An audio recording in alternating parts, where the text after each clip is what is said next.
8 de marzo. En Recap, la elección es Colombia. 8 de la noche, 25 minutos. Juan Manuel Galán, político internacionalista, y quiere llegar a la Casa de Nariño este año. Gracias por estar con nosotros aquí en Recap Blue. Gracias por la invitación, Silvia, Lucas. Un gusto estar acá con ustedes. Dentro de su presentación también le gusta que uno resalte que es hijo de Luis Carlos Galán. Claro que sí, eso es un orgullo para mí, como también es un orgullo ser hijo de Gloria Pachón de Galán. De acuerdo. Una periodista pues de muchos años de experiencia, pero además hay otra cosa que me gusta resaltar, y es que estudié en el Instituto Pedagógico Nacional. ¿Es verdad? Y soy bachiller normalista o bachiller pedagógico. Muy bien, ahí está. Gran presentación. Mire, gracias por estar con nosotros esta noche para hablar justamente de sus intenciones de ser quien gane en la consulta del 8 de marzo para representar a la gran consulta por Colombia en primera vuelta. Y si le parece, pues arranquemos por temas que son importantes y que son coyunturales hoy en Colombia. El país está pasando por una emergencia tremendamente compleja en materia de lluvias, de emergencias. El departamento más complejo o más afectado es el de Córdoba, y el gobierno del presidente Gustavo Petro dice que es necesaria una emergencia económica, pues justamente para recaudar cerca de 8 billones de pesos. Hay quienes dicen que ¿por qué la cuenta de 8 billones de pesos? Ya incluso está listo el decreto. ¿Usted cree que se justifica ese decreto que, entre otras cosas, va a imponer un nuevo impuesto al patrimonio? Pues lo que se requiere en Córdoba es un plan integral de atención, no solamente para el desastre humanitario inmediato que hay que atender, que además, pues si no se hubieran robado la unidad para la gestión del riesgo, estarían los recursos para poder atender a la gente de manera inmediata. Pero además de eso, escuché al gobernador Erasmo Zuleta decir que si hubieran hecho las obras de mitigación que se requerían en los últimos 10 años, pues no habríamos tenido que afrontar esta emergencia. Entre otras cosas, por ejemplo, la segunda etapa de la represa de Urrá, que ya está diseñada y que no se ha construido, también permitiría mitigar ese riesgo. Lo que hay que buscar también es un plan para atender integralmente a la gente cuando bajen las aguas, es decir, los daños en las tierras, las pérdidas de cosechas, las pérdidas de ganado, de animales, para la economía. El impacto para la economía cordobesa va a ser muy grande, y lo que necesita Córdoba es un plan de contingencia precisamente para atender esas consecuencias posteriores que va a tener que asumir la gente cuando pase la emergencia y cuando bajen las aguas, porque hay que entender que lo que ocurrió pues es un fenómeno que ya no es extraordinario, es un fenómeno de cambio climático al cual nos tenemos que adaptar, y tenemos que adaptar el territorio y sobre todo el ordenamiento territorial. Entonces, pues no veo mucha justificación a la emergencia, porque si uno tuviera confianza en que esos dineros van a ser invertidos realmente en el territorio, en ayudarle a la gente, pues uno diría, sí, claro, esto es una emergencia. Pero ha habido tanta improvisación, ha habido tanta corrupción con la unidad de gestión del riesgo, que hay mucha desconfianza frente a cualquier medida que signifique entregarle unos recursos al gobierno, además en plena época electoral. Claro, usted da en un punto muy importante, porque uno de los escándalos de corrupción más grandes de la historia reciente y que protagonizaron funcionarios de este gobierno fue el de la Unidad Nacional de Gestión del Riesgo de Desastres. Ha salido su director Carlos Carrillo a decir: aquí no hay plata para atender ninguna emergencia, ni siquiera esta, que es de grandes proporciones y que tiene a más de 150,000 personas damnificadas. Pero usted, como candidato, ¿cómo va a combatir la corrupción en Colombia?, que es uno de los grandes problemas que tiene este país. Bueno, Silvia, lo primero que tenemos que hacer para combatir la corrupción es combatir la impunidad. Porque cuando los corruptos sienten que no pasa absolutamente nada, que no les pasa nada, que la justicia no opera contra ellos, pero para eso hay que dotar de capacidades a la justicia. Yo siempre pongo el ejemplo del fiscal de La Guajira, que me lo encontré hace poco. y me dijo que tiene en su despacho 3.800 procesos y un auxiliar que lleva 6 meses incapacitado por razones médicas, es lo único que tiene para trabajar. Entonces, con esas capacidades, creemos posible que la justicia pueda actuar, pueda operar, pueda investigar, judicializar, acabar con esas estructuras y redes de corrupción, porque hay que entender también que la corrupción no se trata de hechos aislados, de que apareció un corrupto de pronto por acá robando y otro corrupto por otra entidad. Es una estructura criminal, una organización criminal que actúa de manera coordinada para desfalcar al Estado, para apoderarse de la contratación del Estado. Entonces lo que hay que hacer es, por ejemplo, lo que hicieron en Brasil con el Lava Jato, el famoso caso de corrupción en Brasil, y de Odebrecht en Perú. Allá establecieron comisiones de 15 fiscales con dedicación exclusiva, especializados, con policía judicial, con tecnología, en línea con los jueces, y lograron atacar y desmantelar esas estructuras de corrupción. Ese es el cambio también que tenemos que lograr en Colombia, dotar a la justicia de herramientas, de capacidades, de profesionalización para poder enfrentar con tecnología de inteligencia financiera también, porque hoy en día los algoritmos, hoy en día si uno sigue la traza del dinero, cómo la mueven, cómo la lavan, quiénes son los testaferros, cómo son las redes de apoyo logístico, cómo operan, dónde están infiltrados, hay que tener ese mapa de la estructura criminal para poderla combatir en el corazón, que es la plata, a través de inteligencia financiera. Bueno, hoy en Colombia hay una noticia importante que sacude a la capital del país, un hecho de violencia nuevamente. Asesinaron a un empresario y a su escolta en el norte de Bogotá. Y esto me lleva a preguntarle por el tema de la seguridad ciudadana. Ya vamos a hablar de orden público, que es otro de los grandes temas pues sobre los cuales la gente necesita que los candidatos le digan qué están proponiendo, pero en el tema de la seguridad ciudadana la gente está cansada de los homicidios, las extorsiones, el robo de celulares, de bicicletas. ¿Qué propone usted para resolver esta situación tan difícil que no solo se vive en Bogotá, sino en todas las ciudades del país? Bueno, Silvia, lo primero, retomarle en la respuesta anterior el tema de la impunidad y las capacidades de la justicia para investigar. Pero entonces eso incluye ¿qué? ¿Modificar la ley? Porque, por ejemplo, su hermano, el alcalde Galán, se refería esta semana a un hecho de unos ladrones a los que coge la justicia y los dejan libres, que es tal vez uno de los más grandes problemas que tienen las autoridades, que cogen a los delincuentes, pero a las pocas horas quedan libres, o porque no hay pruebas, o porque la justicia no da abasto, o porque es la primera vez que delinquen. Tenemos que proponer una ley o una reforma que permita, por ejemplo, que los delitos de alto impacto tengan un proceso simplificado. Por ejemplo, el hurto callejero, el microtráfico y la extorsión, que son las tres modalidades delictivas que más impacto están teniendo en este momento en las ciudades.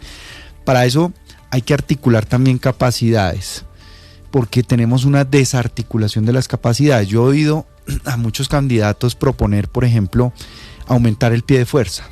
Eso está muy bien, pero ¿eso cuánto tiempo se demora? ¿Y eso cuánto cuesta?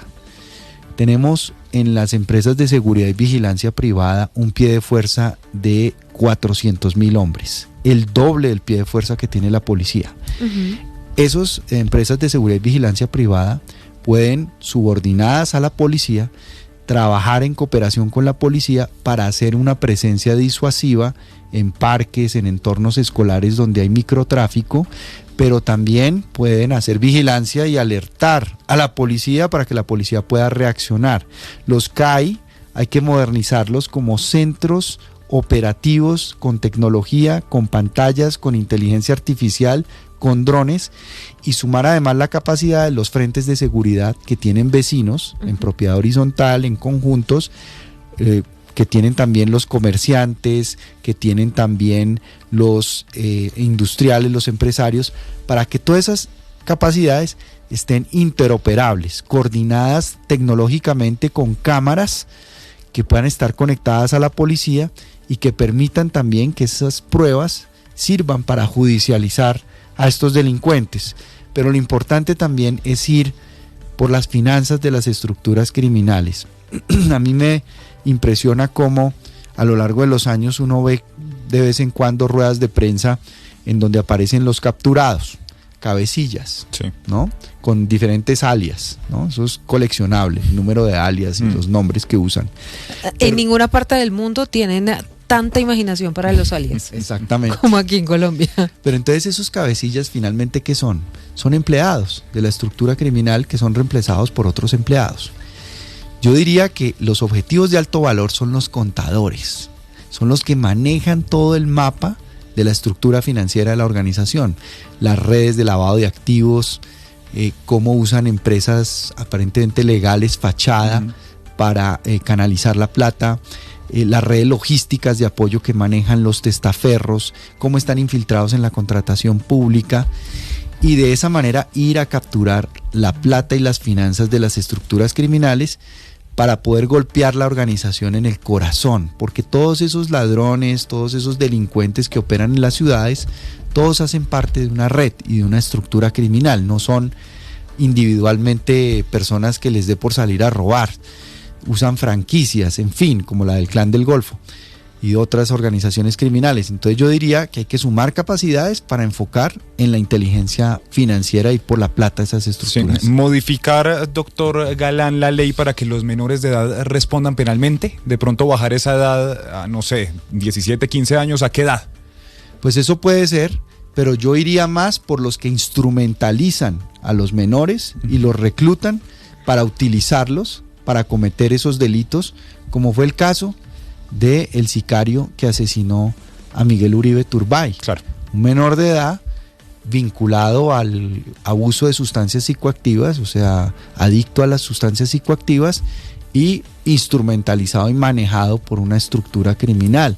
Entonces lo que tenemos que hacer, claro, es revisar las penas de los menores de edad que están cometiendo delitos pues a menor edad, pero también focalizar los esfuerzos y los castigos por los que están instrumentalizando esos menores. Doctor Galán, ya vamos a seguir con las preguntas, pero Silvia tocaba un tema y le mencionaba a su hermano, el alcalde de Bogotá, Carlos Fernando Galán, y pues ha habido artículos de prensa, ha habido versiones de que ustedes no están tan bien en esa relación y que sobre todo a él no le parece que en este momento sea el momento de que usted se lance a la presidencia porque él está en la alcaldía. No sé si eso es verdad o no, le estoy diciendo las versiones que ha habido en algunos artículos. ¿Cómo está para usted esa relación? Miren, nosotros tenemos una relación familiar de pues muchísimos años, o sea, yo tengo 53 años, mi hermano va a cumplir 50 ya, y lo que hemos tenido que afrontar en la vida lo hemos podido superar gracias a la hermandad y a la relación familiar que tenemos. Nosotros políticamente hemos construido carreras independientes, él estuvo en Cambio Radical, yo estuve en el Partido Liberal, ahora pues estamos coincidiendo en el nuevo liberalismo, pero pensamos diferente en muchas cosas, pero nos respetamos ante todo nuestras carreras políticas, nuestra independencia y preservamos la relación familiar por encima de todo. Entonces, eso que dicen que estamos de pelea y que estamos rotos, pues eso es una de las mentiras que más me ha dolido en esta campaña realmente, porque pues esa relación familiar para nosotros es absolutamente sagrada, porque están de por medio además mi sobrina, mi sobrino, mis hijos, con quienes tenemos una relación también muy cercana, muy estrecha. Lo que pasa es que aquí a veces en la cultura política existe esa mentalidad de clan, ¿no? Entonces, claro, cuando llega un familiar a un cargo de poder, creen que eso es para todo el clan y para repartirse las cosas. Entonces, ¿qué estarían diciendo si la alcaldía estuviera al servicio de mi candidatura o que yo tuviera cuotas en la alcaldía o contratos o quién sabe qué cosa, ¿no? Entonces, bueno, prefiero que digan eso, que estamos distanciados, a que digan que yo estoy metido allá en la alcaldía buscando haciendo votos. qué. Óigame, ¿sabe que alguien me preguntaba? Y esto sí, esta es una pregunta que le voy a hacer con mucho respeto hablando del tema familiar. ¿Usted qué cree que pensaría su papá, liberalísimo, con usted en una consulta que es más de derecha y centro derecha que de otra cosa? Pues hay que recordar cómo nació esto. Esto nació con David Luna y con Cárdenas y conmigo, y fuimos sumando personas, sumando gente que llegó. Los últimos que llegaron, digamos, son los de más tendencia hacia la derecha o hacia el uribismo. Con Paloma Entonces, Valencia. Empezaron a calificar esto como consulta de derecha, como consulta uribista, pero realmente aquí lo que hay es un equipo con diferentes pensamientos políticos, y eso lo enriquece, porque la diferencia precisamente que tenemos entre unos y otros, de nuestras trayectorias, de nuestra experiencia, nuestras hojas de vida, nuestro pensamiento, pues no nos impide coincidir en este momento histórico del país, en donde está en juego la democracia, está en juego el rumbo que tomará Colombia tal vez para los próximos 25 años, y cuando está en juego algo como eso, pues hay que ponerse por encima de cualquier diferencia ideológica, política, y unir fuerzas para defender la democracia, para defender la institucionalidad, para atender los problemas urgentes que tiene el país, que hemos mencionado, el de seguridad, pero también el de salud, también el de enfrentar la corrupción, también el reto energético, que es un reto enorme para este país, porque sin energía el país no va a poder ser productivo, no va a poder crecer, no va a poder formalizar su economía, generar empleo, una cantidad de cosas que Colombia puede materializar en riqueza y grandes oportunidades que tiene el país en el mundo. Entonces, yo lo que veo aquí es una gran riqueza de experiencias, de trayectorias, pero una coincidencia en el deseo de trabajar por Colombia y de servir a Colombia desde la política. Hablando de polémicas por estos días y hablando de su hermano también, en un evento en el San Juan de Dios, el presidente Gustavo Petro dijo que cómo era posible que un galán estuviera de cierta manera negando que había habido un genocidio en la Franja de Gaza. Esto después de un debate en el que usted pues pone en un tablero y le preguntaban esto fue, usted puso no. ¿Usted qué le responde al presidente? Porque eso fue lo que dijo el presidente, palabras textuales, dígale a su hermano, un galán no puede estar de acuerdo con un genocidio y no reconocerlo. Pues Lucas, yo no estoy de acuerdo con ningún genocidio. Lo que digo es, todas las muertes en el mundo, las pérdidas de vidas humanas violentas, son de lamentar, son de rechazar. Ninguna guerra deja buenos resultados. Pero lo mismo pasa en Ucrania, lo mismo pasa en Sudán, lo mismo pasa en muchas regiones del mundo que han estado en conflicto. Pero en Colombia, lo que tenemos, según Human Rights Watch en su informe de 2025, es una tragedia humanitaria. Tibú tiene una tasa de 242 homicidios por 100.000 habitantes. Comparado, por ejemplo, con Londres, la ciudad de Londres tiene un homicidio. Tibú es la ciudad más violenta, con mayores desplazados, el Catatumbo, lo que estamos viendo de conflicto, de disputa territorial, de aumento de homicidios, de desplazados, de confinados. Eso amerita que el gobierno nacional le ponga el ojo a lo que está pasando primero en Colombia y resolvamos el problema de Colombia y avancemos hacia, por ejemplo, ponerle fin a la paz total, activar todas las órdenes de captura contra los miembros de las organizaciones criminales y abandonar esa idea de tener negociaciones de tipo político con estructuras criminales de tipo colectivo, cuando lo único que cabe con esas organizaciones es un sometimiento individual a la justicia y es ejercer un control territorial por parte de la fuerza pública y una presencia del Estado donde nunca ha habido Estado, empezando por la conectividad. De modo que para mí lo prioritario es atender esta tragedia humanitaria que estamos viviendo en Colombia y que tenemos que resolver. Son las 8 de la noche, 44 minutos. Estamos hablando con Juan Manuel Galán, aspira a la presidencia de la República y el primer examen es el del 8 de marzo en la gran consulta. Yo le preguntaba por el tema de su papá y usted finalmente dice, mire, esto lo arrancamos quienes estamos más como hacia el centro, con David Luna, usted, pero esa es la gente o esos son los políticos que a la gente no le gustan. Porque hoy Colombia está tan polarizada que se va o para un lado, para un extremo o para el otro. Y eso lo dicen las encuestas, eso no me lo estoy inventando yo. ¿Cómo hacer que los colombianos entiendan que puede existir un punto medio sin que eso signifique ser tibio? Mire, hay una razón pragmática para que Colombia no se vaya por los extremos. No es solamente un tema de ideología, de moderación, de sensatez, que son argumentos, sino de poder tener en los próximos 4 años un gobierno que pueda gobernar. si nosotros los colombianos elegimos un gobierno de extremo, sea el uno o sea el otro, no vamos a tener gobierno en los próximos 4 años. Vamos a tener una parálisis, vamos a tener una confrontación, una polarización, un conflicto permanente en donde el otro extremo lo que se va a dedicar es a bloquear al extremo que está gobernando.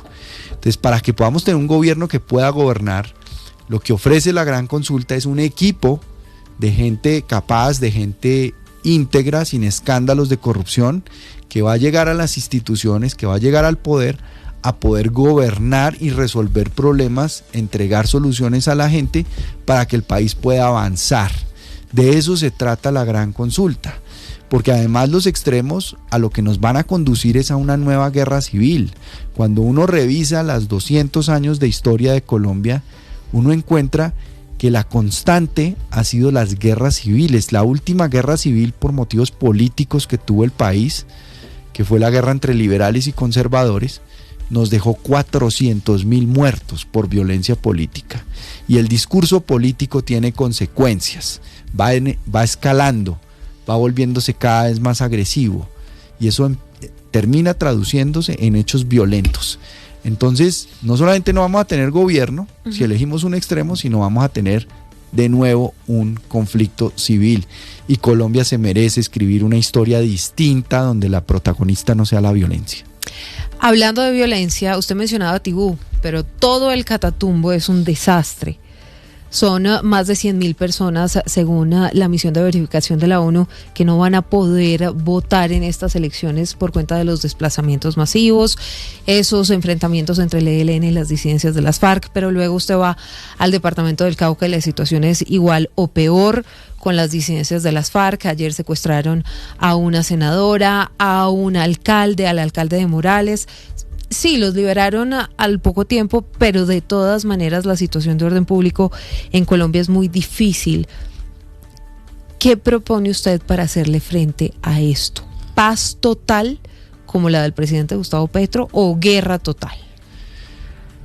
Activar desde el 7 de agosto las órdenes de captura contra todos los miembros de estas organizaciones criminales y definir como objetivos de alto valor a los contadores y a los que manejan las finanzas de esas estructuras criminales. Recuperar 2 capacidades fundamentales, estratégicas, que ha perdido el Estado, que ha perdido nuestra fuerza pública. La primera, la movilidad. No tiene sentido, Silvia, que nos gastemos $4.300 millones en unos aviones de combate suecos Gripen cuando tenemos prácticamente la flota de helicópteros paralizada para movilizar a la fuerza pública. Los Mi-17, que es la columna vertebral del transporte de tropa del ejército, la mayoría de esos helicópteros están en tierra, sin mantenimiento, sin poder volar. Los Black Hawk, que son también estratégicos en la presencia territorial y la proyección de fuerza, tanto de la policía como del ejército. Los Arpía, que son los Black Hawk artillados que tiene la Fuerza Aérea, también hay que ponerlos a volar para que la fuerza pública pueda llegar a ser presencia territorial. Y el segundo activo estratégico que está perdido y que hay que recuperar es el de la inteligencia. Yo fui autor y ponente de la ley de inteligencia, la ley 1621 de 2013, que logramos sacar por acuerdo en el Congreso.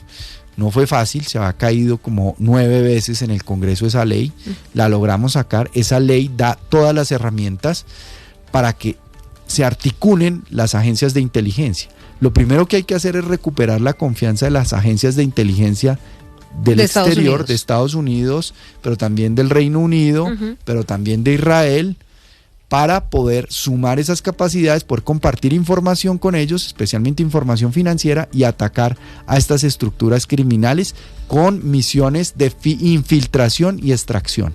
Ya la guerra cambió, ya no se trata de hacer bombardeos, como dicen algunos candidatos, a la maldita sea, ¿no? Entonces bombardeemos, porque es que bombardear es lo que se necesita. Pero usted tiene una candidata que habla de dar chumbimba. Usted tiene una compañera de coalición. Sí, no, no se trata de eso. Se trata, por ejemplo, de esa operación que hizo Estados Unidos en Venezuela, que fue de infiltración y extracción. Se trata, por ejemplo, de volver a fortalecer tecnológicamente a nuestras fuerzas especiales. Mire, le voy a dar un dato súper interesante, Silvia y Lucas. El Comando Sur de los Estados Unidos organiza todos los años una competencia entre las fuerzas especiales del continente. Ha habido 19 competencias. De esas 19, Colombia ha quedado en el primer puesto en 12. Le hemos ganado a los Navy SEALs y a los Delta Force y a todas las fuerzas especiales del continente. Y en las otras 7, Colombia ha quedado en el segundo puesto. Lo que necesitan las fuerzas especiales es herramientas, tecnología. Mire, por ejemplo, el caso de los Gaula. Los Gaula están entrenados, están capacitados humanamente para combatir la extorsión.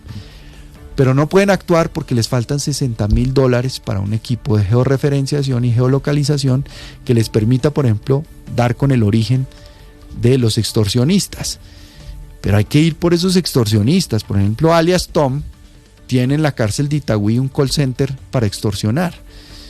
El Gaula también debe hacer presencia en Barranquilla para combatir a los costeños, que son la banda de extorsionistas que pasan en moto recogiendo la plata del vendedor informal, del comerciante, y no hay rutas de denuncia segura, anónima, que le permitan a los extorsionados, a las víctimas de la extorsión, poder acudir con la denuncia y ser protegidos y que haya justicia en su caso.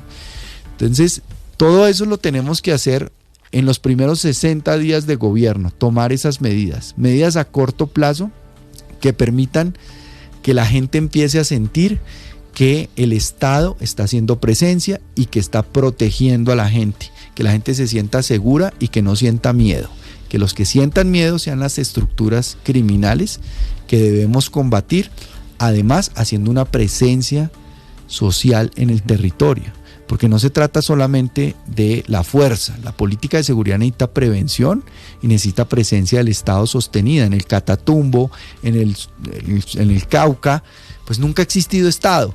Hablan algunos candidatos de retoma del territorio, pero ¿cuál retoma si nunca ha habido toma del territorio? Porque nunca ha existido Estado, y eso empieza por la conectividad, las vías terciarias, porque donde termina la carretera empieza el crimen. La conectividad a Internet.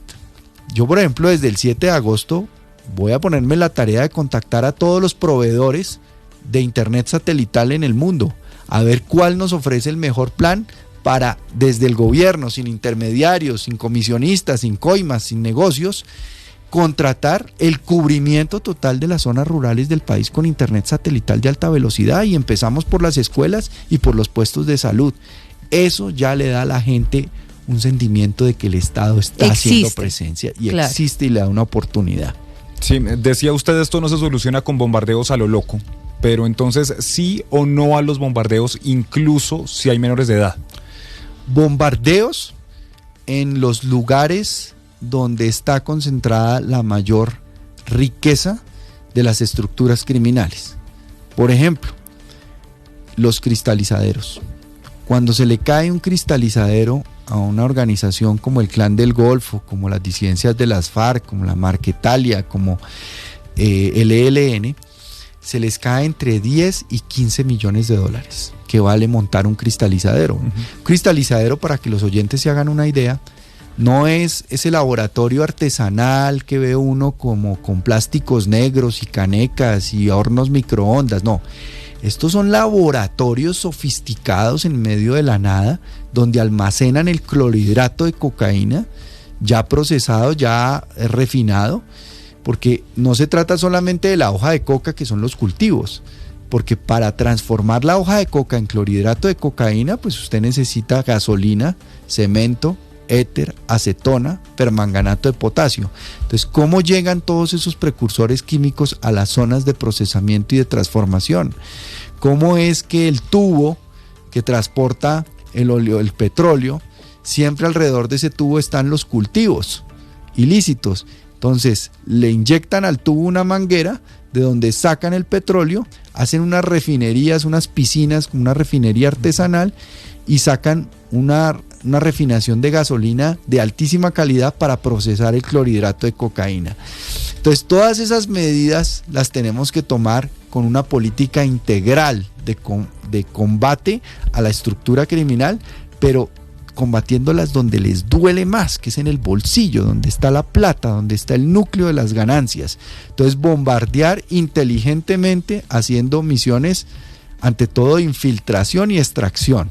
de que la inteligencia actúe, se pueda infiltrar y pueda desestructurar esas estructuras criminales desde las finanzas. Pues ahí está entonces, Silvia, en todo este tema de orden público. Y hay otra pregunta que tiene un contexto, porque es que esto ya ha pasado en la historia colombiana, y es: ¿avalaría usted operaciones en territorio venezolano o ecuatoriano para dar con algún objetivo de alto valor? Esto, le digo, tiene contexto porque esto ya pasó en los gobiernos de Álvaro Uribe y de Iván Duque. Pues Lucas, yo lo que espero es que nosotros podamos recuperar las relaciones diplomáticas, la cooperación en materia de seguridad con nuestros vecinos, porque lo que pasa en la frontera afecta a los dos países. Cuando hay criminalidad, cuando hay bandas, cuando hay estructuras criminales operando y dominando el territorio, eso nos afecta tanto a nosotros como a nuestros vecinos. Entonces, la evolución que está teniendo Venezuela, que esperamos que hacia finales de este año Venezuela pueda tener unas elecciones libres y justas presidenciales, para que haya una transición en el poder y para que vuelva la democracia a Venezuela, eso nos va a convenir mucho. Por ejemplo, Venezuela acaba de tomar la decisión, o Estados Unidos acaba de tomar la decisión de levantar parcialmente la restricción OFAC para petróleo y gas. Eso ya nos permite, por ejemplo, ese gas importado que nos está costando 50% más en la tarifa, poder empezar a tener gas importado de Venezuela a un costo que alivie la crisis energética que podemos tener en Colombia. Con Ecuador también tenemos que recuperar la relación, porque es una frontera que está teniendo unos problemas muy graves. Evitar el cierre de frontera. Cuando se cierra la frontera se abre la autopista del crimen, que son las trochas, y privilegiar las relaciones transfronterizas. Una cosa son las relaciones binacionales y otras las transfronterizas.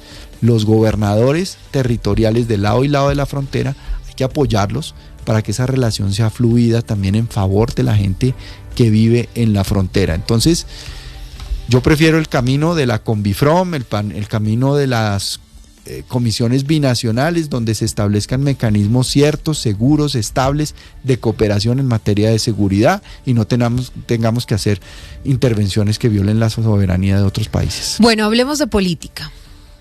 A la gente le gustó mucho el tema de la política. Yo pensé que estábamos hablando de política. No, pero hablemos de de otro tipo de política. Esta es la política buena, la que me emociona. Eso, ¿cuál? La de los temas. La de las soluciones. Las propuestas. O sea, esta otra no le gusta tanto, pero igual. Esta otra no, claro, pero nos toca, digamos. Y que siento que esta es la que más le gusta a la gente, aunque la gente necesita soluciones. Pero bueno, usted quiere ser presidente de Colombia. En este país nunca se le da continuidad a ningún programa. Incluso con la paz que se firmó en el gobierno del presidente Juan Manuel Santos, en el siguiente gobierno de Iván Duque no se le dio continuidad y empezaron los asesinatos de líderes sociales y así. Y esto varía mucho dependiendo del presidente de turno. ¿Usted le daría seguimiento, continuidad a alguna política del presidente Gustavo Petro en caso de llegar a la Casa de Nariño? Bueno, hay un tema que inició este gobierno que depende cómo se cristalice, puede resultar muy importante para el país, y es el aumento de transferencias de recursos del gobierno central a los gobiernos territoriales. Eso necesita una ley de competencias, porque lo que tenemos hoy es un centralismo a ultranza, exagerado. Es decir, el presidente de la República no es jefe de gobierno, es un monarca, es un emperador, o es un todopoderoso, en donde la mayoría de los municipios, de los 1.103 municipios que tiene Colombia, que más del 92% son de sexta categoría, esos alcaldes no tienen posibilidad siquiera de financiar una consultoría para estructurar un proyecto de inversión. Les toca irse de lunes a jueves a mendigar a Bogotá para ver si logran con un parlamentario, en un ministerio, en una entidad, una partida presupuestal para llevar una obra a su municipio. Entonces, una de las reformas que yo quiero emprender desde el 7 de agosto es reducirle el poder al gobierno central para transferirle capacidad y autonomía a los gobiernos territoriales, buscar esquemas de ordenamiento territorial cuyo eje sea el agua, el recurso hídrico, y regionalizar el país. Yo no creo en el esquema federal de convertir a los actuales departamentos en estados. O sea, no vamos a convertir el estado de Antioquia al lado del estado del Chocó, conviviendo el uno al lado del otro. Pero sí hace sentido regionalizar el país. Yo fui ponente de la ley de regiones propuesta por Eduardo Verano de la Rosa en el Congreso, en donde queríamos que la región pudiera ser una entidad territorial. Y por ejemplo, todos los departamentos de la costa Caribe, para poner un ejemplo, porque ha sido la región más dinámica en buscar autonomía, pudieran hacer macroproyectos de impacto regional en lo ambiental, en infraestructura, en seguridad. Eso yo creo que hace sentido y rescataría eso de lo que el actual gobierno ha hecho, pero harían un análisis minucioso de lo que vale la pena continuar, porque efectivamente coincido, Silvia, de que le cuesta mucho a este país, no solamente a nivel de gobierno central, sino a nivel de gobiernos territoriales. También. Porque la política hoy, como no hemos reformado el sistema de financiamiento de la política, que es lo primero que hay que reformar en una reforma política, cómo se financian los partidos, cómo se financian las campañas, pues resulta que cada gobierno llega con sus contratistas. Entonces le tiene que cumplir a sus contratistas por, entre comillas, la inversión que hicieron en la campaña, devolviendo a punta de contratos y acabando con todo lo que venía antes, porque es que el que venía antes venía con sus contratistas. Claro. Entonces el otro llega con sus contratistas y acaba con todo lo que se venía haciendo, o deja obras inconclusas e inicia otras cosas que terminan siendo elefantes blancos, como lo ha denunciado muchas veces la Contraloría. Doctor Galán, esta pregunta me parece simpática porque va en la línea de lo que le decía Silvia, y es: aquí normalmente pasamos en elecciones y entonces borrón y cuenta nueva, y yo propongo, vamos a hacer, y ya Silvia le decía, ¿usted qué rescataría, qué programa o qué proyecto del gobierno Petro? ¿A usted qué funcionario de los que están hoy en el gobierno le parecería simpático que esté en su gabinete? ¿Le gusta, le funciona, le parece que podría? O ninguno. O ninguno. Pues no veo ninguno, porque es que ya perdí la cuenta. Cada 5 minutos hay un nuevo ministro. La canciller no tiene visa para ir a Estados Unidos a defender semejante relación estratégica que tenemos con Estados Unidos en lo comercial, en la materia de seguridad. Difícil porque hay tanto funcionario que no ha cumplido requisitos, han cambiado manuales de funciones para poder nombrar personas que no cumplen requisitos. Entonces, difícil pensar en un funcionario, pero hay uno ahorita que caigo en cuenta, sí, que me parece que es honesto, que es íntegro, que es Carrillo. Carlos Carrillo, de la Unidad para la Gestión del Riesgo, que a pesar de que estamos muy alejados en el pensamiento ideológico, me parece que es un tipo decente, que es un tipo honesto y que es un tipo que le puso la cara a ese chicharrón muy complicado. Semejante y ahí problema ha estado y ahí tocó. sostenido la caña a pesar de la guerra que le han hecho interna. Pues acuérdese de lo que pasó con Angie Rodríguez, que era la directora del DAPRE. Ya para cerrar este tema del gobierno Petro, de 1 a 10, ¿cómo lo califica? No, rajado. Rajado, muy pero rajado es cuánto. No, pues menos de. Porque Peñalosa le puso 4. 0. Le voy a soplar más o menos las calificaciones. Enrique Peñalosa le puso 0. 2.5 le puso Juan Daniel Oviedo. 3 le puso ayer David Luna. Sí. Es decir, ninguno lo pasa por ahora, pero también van a venir candidatos, por supuesto, afines a esa línea política. Pero por ahora han venido todos los de su consulta, sus compañeros. Pues en nuestra época, en mi época, sí, la calificación era de 1 a 10, ¿cierto? En el colegio. Ahora que yo tengo 2 hijos, uno de 23 y uno de 18, como de 1 a 7. 18 todavía está en el colegio, ahora es insuficiente.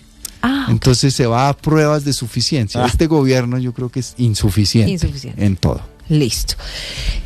Ahora hablemos del caso en que usted fuera elegido presidente, ¿cierto? Ya pasa la consulta, pasa la primera vuelta, la segunda vuelta, que son los requisitos que se necesitan para que alguien llegue a la Casa de Nariño. De ser elegido presidente de Colombia, se aliaría con el pacto histórico y con el Centro Democrático, porque digamos que usted se ubica más como en un centro, para tener gobernabilidad y sacar adelante los proyectos en el Congreso. Usted sabe perfectamente cómo se mueve en el Congreso, lo importante que es la gobernabilidad. ¿Sí se aliaría con la oposición? Pues Silvia, yo llevo alrededor de 5 años en un proceso de construcción de partido, que es una labor un poco ingrata, pero muy necesaria para la democracia, porque aquí hay que construir equipos y hemos logrado que el nuevo liberalismo tenga una presencia ya territorial en todo el país. Ya no es un partido nostalgia, es un partido realidad política, territorial, electoral, con concejales, con ediles, con consejeros de juventud. Fíjese que ese tema para mí es muy importante, porque yo fui viceministro de la Juventud y me tocó la primera elección de consejos de juventud, y ese es como el semillero de la nueva generación de liderazgo político, de cómo formar a los jóvenes en un liderazgo político consciente, responsable, con conciencia histórica del país, pero que tenga poder. Yo voy a convocar a los jóvenes como presidente de la República a que ellos trabajen en el diseño del plan de desarrollo en los temas que los afectan, en temas de empleo, en temas de formación, en temas de salud mental y salud emocional que tanto le preocupa hoy a los jóvenes, en todos los temas de seguridad vial, porque los que están muriendo en la calle como en accidentes de tránsito son los jóvenes. Ahora, yo me dedicaría a construir acuerdos, porque con todos. Yo soy bueno para construir acuerdos. Estuve en el Congreso y saqué por acuerdo 17 leyes que hoy están impactando positivamente la vida de millones de colombianos, como la ley de enfermedades huérfanas, como la ley TIC del software lector de pantalla JAWS, que hoy puede descargar gratuitamente una persona ciega o de baja visión para entrar autónomamente a internet, o la ley que regula el uso medicinal del cannabis en Colombia, que también fue de autoría y de ponencia mía. Entonces, leyes difíciles de sacar, yo las pude sacar por acuerdo, acercando posiciones diferentes, y yo creo que lo que necesita Colombia es un presidente que pueda sacar adelante un verdadero acuerdo nacional, una concertación, escuchar activamente, sacar por consenso las reformas que el país necesita y no seguir en esta pelea y en esta confrontación, porque así el país no va a avanzar. Entonces tenemos unos candidatos del nuevo liberalismo al Congreso que van a llegar, en donde esperamos que esa gobernabilidad se logre, pero no a punta de cupos indicativos y de repartir puestos en el servicio exterior de Colombia, sino buscar que los parlamentarios trabajen con vocación de servicio, trabajen por iniciativas legislativas que permitan que el país avance, como el Plan Nacional de Desarrollo, que el que yo voy a presentar va a estar alineado con todos los planes de desarrollo de los alcaldes actuales y gobernadores para que concluyan exitosamente su mandato. ¿Se atreve a darme un número de cuántas curules espera sacar en estas elecciones legislativas o no? Pues miren, si no pasa nada, pero en un número aproximado. En el 2022, que fue nuestra primera incursión, sí, logramos 2 representantes a la Cámara. Julia Miranda, sí, que hoy encabeza la lista de la Cámara por Bogotá, y Juan Sebastián Gómez, que hoy encabeza la lista al Senado por la coalición Ahora Colombia. Sí. No tenemos senadores hasta ahora. Esperamos lograr un número de senadores que por lo menos pase de 4 o 5 senadores. Si es más, pues magnífico. Y también en la Cámara acrecentar esa representación del partido. Pero hay que buscar también que otros partidos puedan sumarse a este gran acuerdo que queremos proponerle al país para superar la polarización y las diferencias que nos impiden avanzar. Como ya Silvia le sapió algunas de las respuestas de sus compañeros de consulta, pero le voy a decir, era solo de calificación. No, pero le voy a decir lo que han respondido los otros, pero ¿por qué le hago esta pregunta? La pregunta es la siguiente: si la segunda vuelta fuera, como hoy lo dicen las encuestas, entre Abelardo de la Espriella e Iván Cepeda, ¿le cargaría usted la maleta a alguno o se iría a ver ballenas como ya pasó en algún momento en unas elecciones? ¿Qué respondieron sus compañeros de consulta? No, es que el presidente va a salir de la gran consulta por Colombia. Y por supuesto las cosas pueden cambiar después del 8 de marzo, lo sabemos, pero hoy las encuestas tienen un panorama pues que se ve bastante definido frente al resto, que son Abelardo de la Espriella e Iván Cepeda. Mire, Lucas, siempre que me hacen esa pregunta, yo me acuerdo de una película que se llama La Dama de Hierro, que es con Meryl Streep, que la recomiendo porque es una obra maestra y ella se ganó el Oscar a Mejor Actriz por esa película. Y hay una escena de la película que es mi escena favorita, que es ella ya retirada de la vida política, ya con problemas de salud, va al médico y se encuentra con un médico joven. Y entonces el médico le dice cómo se siente y ella se enfurece, le pega una vaciada al médico y le dice: ¿cómo me siento? ¿Usted por qué me pregunta cómo me siento? Ese es el gran problema de nuestras sociedades contemporáneas, que la gente vive preocupada por cómo se siente. Me siento bien, me siento mal, me siento triste, me siento feliz. Pregúnteme qué estoy pensando. Ideas y pensamientos, eso sí me estimula. Entonces el médico, todo regañado, le dice: bueno, ¿qué está pensando? Entonces ella dice: que mis pensamientos se conviertan en palabras, que mis palabras se conviertan en mis actos, que mis actos se conviertan en mis hábitos, que mis hábitos se conviertan en mi carácter y que mi carácter se convierta en mi destino, porque en lo que pensamos nos convertimos, y yo lo que estoy pensando hoy es en ganar la consulta el 8 de marzo. Mire, ¿sí ve? Ahí le respondió básicamente lo mismo, pero con un poco más de anécdota. Ahora yo le tengo, digamos, con esta sí creo que no se me puede ir por los laditos. ¿Por quién definitivamente no votaría? Por ningún extremo, porque los extremos nos conducirían a una guerra civil en Colombia o a una parálisis gubernamental. Y es Colombia decir, no ni por puede, Abelardo de la Espriella ni por Iván Cepeda. por los extremos, esos son extremos, sí, son extremos. Son extremos, nos conducirían a lo que he descrito. Mire, Colombia hoy tiene unas oportunidades que tal vez pocos países en el mundo las tienen, en 8 frentes para materializar la riqueza del país. Y los menciono rápidamente como titulares. Energía, podemos ser una potencia en generación de energía.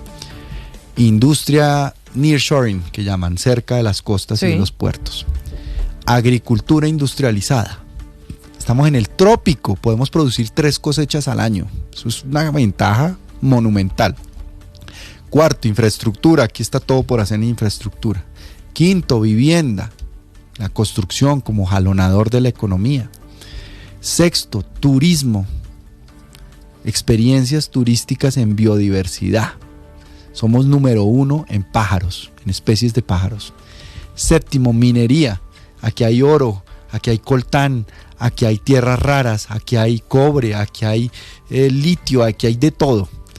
Y 8, inclusión financiera, que es lo que nos va a permitir construir un puente entre la informalidad y la formalidad, haciendo que la gente acceda a crédito, a Open Finance, a FinTech, a todo lo que le permita a la gente informal hacer historia de crédito y acceder al sistema financiero y formalizarse.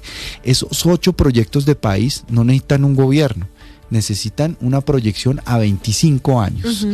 Necesitan varios buenos gobiernos. Entonces lo que quiero es, en este próximo gobierno, sentar las bases de esos proyectos de país que nos va a permitir hacer la transformación y la transición productiva que necesita Colombia para no ser, como dice Juan Daniel Oviedo, siempre lo cito a él, porque le atribuyo la autoría de la frase, para no ser un país viejo, pobre e informal.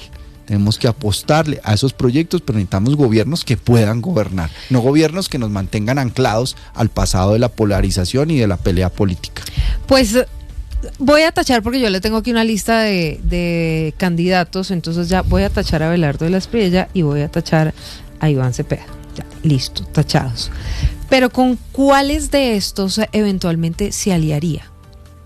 Para primera vuelta, para segunda vuelta. Sergio Fajardo.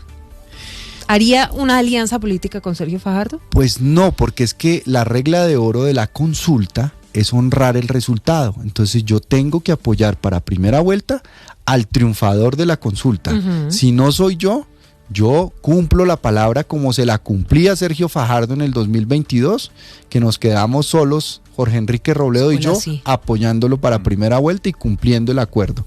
Entonces yo voy a cumplir el acuerdo, que es que vamos a apoyar irrestrictamente al ganador de la consulta. Y segunda vuelta, si no queda el ganador de la consulta. Entonces es que va a quedar, ninguna duda.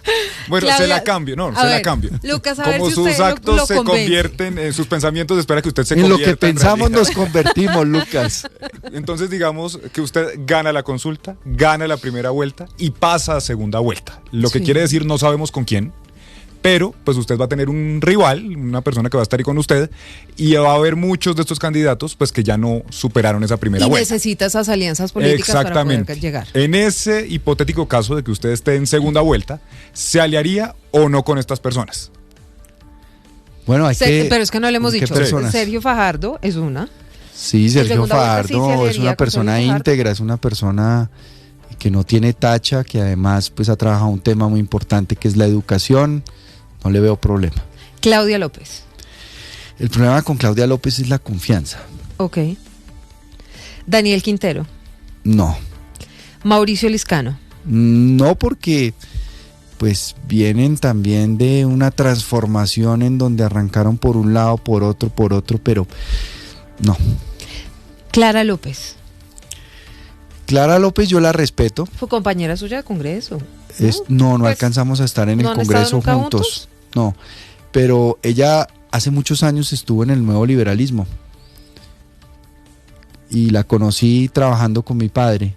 Me parece que es una persona con la que se puede dialogar y con la que eventualmente se puede construir un acuerdo. Roy Barreras. No, Luis Gilberto Murillo. me parece una persona que tiene una experiencia como gobernador del Chocó, como líder que además ha superado unos obstáculos que en Colombia siguen para mucha gente, como es todos esos prejuicios racistas que existen en Colombia. Entonces, una persona meritoria, una persona con la que podría hablar, dialogar y eventualmente construir un acuerdo. Yo creo que este es viejo conocido, pero no es nuevo amigo. No sé, o no es amigo actual. Juan Fernando Cristo. No. 9:16 Estamos conversando a esta hora con Juan Manuel Galán. Pasamos de los temas políticos que a usted no le gustan tanto para hablar de los otros, que son las propuestas en 3 temas que son coyunturales y le interesan mucho a la gente: salud, pensión, economía. En salud, ¿liquidar las EPS, sí o no? Quitarle a los politiqueros, como algunos que andan por esta época de candidatos, las intervenciones de las EPS que han sido corruptas y que se han robado esas EPS, no solamente en este gobierno, eso viene de gobiernos atrás, porque la Superintendencia de Salud que hemos tenido, pues le entregó las intervenciones a esos criminales que las desfalcaron y las quebraron. Cuando uno ve lo que pasó con Saludcop, con Medimás, por ejemplo, la nueva EPS hace 3 años no presenta balances. Es decir, casos así, lo que necesita el sistema de salud es un sistema de control, vigilancia, inspección desde una superintendencia transformada, modernizada y que no le entregue a la politiquería el manejo y las intervenciones de EPS que hay que evaluar. Hay unas EPS que pueden funcionar, otras que no, depende del manejo, la gestión que hayan tenido. En lo que yo creo es en la asociación público-privada que ha sido el sistema de salud durante más de 30 años. Satanizar a los privados, pretender por dogma ideológico regresarnos al sistema estatizado de salud, del seguro social, donde la gente no tenía cobertura de salud, acceso al sistema, donde la gente además no tenía certidumbre de cómo iba a pagar los medicamentos. O sea, los 2 grandes logros del sistema de salud que hay que rescatar son la cobertura, que es prácticamente universal, y la protección financiera para el bolsillo de las familias más vulnerables, que no tengan que sacar del bolsillo plata, vender la nevera, vender sus enseres para comprar un medicamento porque tienen un familiar que padece una enfermedad huérfana. Pero eso significaría mantener algo de la reforma a la salud del presidente Petro, definitivamente desistir de una reforma a la salud. A mí me parece que poner el énfasis en la prevención y la promoción de la salud no está mal. Lo que está mal es abandonar a los enfermos que padecen cáncer, que están trasplantados, que padecen una enfermedad huérfana, una artritis, una artrosis, un cáncer. A esos enfermos no se los puede dejar así al aire, a su suerte, y condenarlos a muerte por temas ideológicos, por temas dogmáticos. ¿Cómo es posible que el ministro Guillermo Alfonso Jaramillo se esté gastando 5 billones de pesos, 5 millones de pesos en el programa de salud a los territorios, que es un empadronamiento electoral, simplemente para recoger datos de la gente con fines electorales, en un programa que no tiene ningún impacto en la salud, mientras a la gente no le están entregando los medicamentos? Esos 5 billones podrían estar financiando la UPC, en donde mi propuesta es honrar las deudas del sistema, buscar fórmulas. Es una deuda gigantesca, pero son servicios que ya se prestaron y que hay que honrar, y de aquí en adelante pagar, comprometerse a pagar los servicios prestados para que lleguen los medicamentos, para que le presten los tratamientos a la gente. ¿Subir la edad de pensión? Hay que hacer una evaluación. Lo que yo creo es que los adultos mayores son las personas, después de los niños, más valiosas en una sociedad, porque son la fuente del conocimiento, porque tienen la experiencia que da los años de la vida. Y no hay nada más doloroso que ver deambular adultos mayores en ciudades de Colombia vendiendo bolsas de basura para comprar una comida caliente o para pasar la noche bajo techo. Eso es indigno, eso es infame, y el Estado, el gobierno tiene que atender a los adultos mayores integralmente. Por ejemplo, los adultos mayores que pierden la dentadura y que no pueden comer, y eso no está incluido en el plan de beneficios.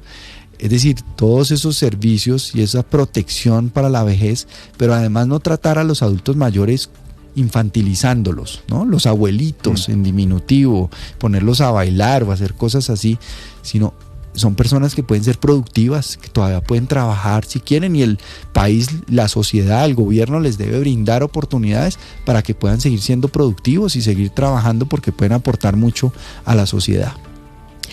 ¿Reforma tributaria sí o no? Para bajar las cargas impositivas y los impuestos a la clase media empresarial de Colombia, que es el 95% de las empresas, definitivamente sí. Para simplificar el estatuto tributario, para modernizar la DIAN, solamente modernizando la DIAN podemos aumentar el recaudo alrededor del 12% o 14%, según calculan algunos expertos. Eso tenemos que lograrlo porque la gente está asfixiada de cargas tributarias, y eso hay que reducirlo, hay que aliviarlo, y hay que compensar eso eliminando, por ejemplo, cosas en el Estado central que no tienen sentido. Por ejemplo, la esclavitud política moderna hoy son las órdenes de prestación de servicios. Hay órdenes de prestación de servicios que se justifican porque hay gente que trabaja, que cumple, que aporta y que trabaja libremente. Pero esas órdenes de prestación de servicios en donde le dicen al beneficiario: usted tiene que entregar plata mensual, devolver plata mensual de su contrato, porque hay que apoyar el grupo político. Usted tiene que llevar gente a la reunión política, usted tiene que registrarnos votantes, usted tiene que repartirnos cupos de publicidad en campaña. ¿No le gusta? Bueno, pues le quitamos el contrato y se lo damos a otro. Esa captura del Estado, esa repartija del Estado a pedazos como si fuera un botín, eso tenemos que acabarlo, y ahí pues puede haber compensación para poder aliviar las cargas tributarias a los empresarios micro y pequeños que están trabajando y tratando de salir adelante. Venimos de un aumento histórico del salario mínimo por parte del presidente Gustavo Petro, más del 23%. Para usted, ¿de cuánto debió haber sido ese aumento del salario mínimo? Bueno, ya eso es un hecho cumplido, y no se trata así, no se trata ahora pues de decir que vamos a bajar el salario mínimo ni nada por el estilo, pero sí debe haber alivios a la nómina de los empresarios, de los micro y pequeños empresarios, como por ejemplo lo está haciendo Bogotá, que me parece una buena medida, una medida para resaltar. Eso se puede hacer en otros territorios. Obviamente pues muchos municipios de Colombia no tienen la capacidad que tiene Bogotá para prestar esos alivios, pero sí debería ser una política gubernamental apoyar a los empresarios. Como lo que está o va a hacer su hermano en Bogotá. Como lo que se está haciendo en Bogotá de esos alivios para los micro y pequeños empresarios, me parece una medida positiva para compensar también esa carga difícil de muchos empresarios. Yo he recorrido las calles de varias ciudades, he hablado con la gente, y muchos micro y pequeños empresarios pues han tenido que salir de 2, de 3 empleados porque no les da, o sea, no pueden cubrir ni siquiera los costos para el punto de equilibrio. Entonces, esa satanización del empresariado se tiene que acabar. Los empresarios tienen que verse como aliados, como amigos, como sujetos de apoyo para que puedan salir adelante, porque si prosperan, pues el país prospera. Bueno, ya usted habló de Estados Unidos, también de recomponer seguramente las relaciones con Israel que están rotas para temas relacionados con inteligencia y eso, pero me falta tal vez en materia internacional un tema que es muy importante, y es Venezuela, un país vecino con muchas complicaciones, ya sin Nicolás Maduro, elecciones libres, o qué debería pasar en los próximos meses con Venezuela, y qué haría usted como presidente de Colombia si llega a ganar. Pues en materia de relaciones con Venezuela, en materia binacional, participar en todos los esfuerzos que sea posible donde pueda contribuir Colombia a una transición democrática y pacífica en Venezuela, que hacia finales de este año Venezuela pueda tener un certamen electoral libre, justo, verificable, en donde el pueblo venezolano exprese libremente su voluntad y escoja el gobierno que quiere escoger soberanamente. Mantener el apoyo para las relaciones transfronterizas, es decir, entre los gobernadores de lado y lado de la frontera, en donde pues hay que tener una cooperación para hacer una ofensiva contra estas estructuras criminales que están operando en la frontera, velar porque la frontera no se vaya a cerrar, porque eso es un trauma terrible para la gente que vive en la frontera, que vive del comercio, que vive de la relación binacional. Repito, cuando se cierra la frontera se abren las autopistas del crimen, que son las trochas. Eso lo tenemos que evitar a toda costa y tener unas relaciones de Estado a Estado, buscar que con esta apertura de Venezuela eso signifique una gran oportunidad para Colombia, para volver a acceder a ese mercado, para la reconstrucción que debe tener Venezuela de toda su infraestructura y eso represente pues avance, progreso, desarrollo económico para Colombia. 9:26 p.m. Hemos estado conversando a lo largo de esta noche con Juan Manuel Galán. Ya para finalizar, invite a la gente o por qué debe la gente votar por usted y por sus compañeros de la Gran Consulta por Colombia. Bueno, ¿por qué votar por la Gran Consulta por Colombia? Porque tendrán los colombianos la garantía de contar con un gobierno idóneo, capaz, que sume capacidades, íntegro y que le permita al país avanzar, tener un gobierno que pueda gobernar, que pueda entregar resultados, soluciones para lo que la gente está esperando inmediatamente, pero que también trace una visión de mediano y largo plazo para nuestro país, para materializar esa riqueza enorme que tiene Colombia, pero que necesita una solución de continuidad en los próximos 25 años para lograr esas metas y esos objetivos. ¿Por qué votar por mí? Porque yo represento la capacidad de construir acuerdos en este momento, que es lo que necesita nuestro país. Escuchar activamente al país. El país necesita que lo escuchen activamente, que lo respeten, que le digan la verdad, que le digan qué se puede hacer, cómo se puede hacer, cuánto cuesta, cuánto tiempo se demora. Eso es fundamental, pero además la posibilidad de tener un gobierno de unidad nacional, un gobierno que tenga gobernabilidad en el Congreso, no conquistada a punta de mermelada, sino a punta de tener una mayoría que trabaje enfocada en las reformas que el país necesita sacar en el Congreso de la República. Ahora, ¿cómo votar? Ustedes van a ir a la mesa de votación, se van a acercar, los jurados les van a entregar 2 tarjetones, el de Senado, el de Cámara. En el de Senado, nosotros estamos en el Nuevo Liberalismo en coalición, ahora Colombia, con el partido Mira, Dignidad y Compromiso, tenemos una lista al Senado. ¿Es cerrada? Es una lista abierta. Ok.